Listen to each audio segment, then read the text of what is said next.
আজ আমার মা বাবার 47th অ্যানিভার্সারি। আর অ্যানিভার্সারির দিন কিছু না করলে কি ভালো লাগে? একদমই না। তাই আমিও অফিস থেকেই মা বাবার জন্য এই কেকটা অর্ডার করে দিয়েছিলাম। আর আমার মা বাবা খুব একটা ক্রিম কেক পছন্দ করে না, তাই আমি আর কোনো রিস্ক নিইনি।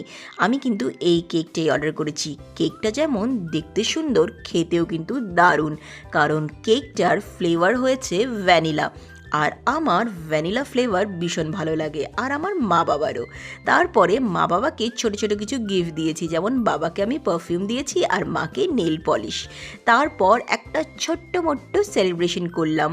আর আমার মা বাবা ওয়েট করছিল আমার জন্য, কারণ আমি কখন আসবো, তারপরে ওরা কেকটা কাটবে।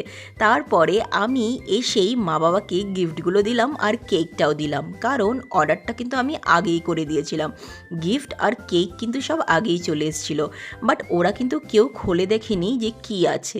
আমি এসে ওদেরকে দিলাম, তারপরে ওরা খুললো, তারপরে কেক কাটিং হলো। তো এই ছোট্ট মোট্ট সেলিব্রেশনটা কেমন হয়েছে নিশ্চয়ই একটা লাইক কমেন্ট শেয়ার করে জানাবেন।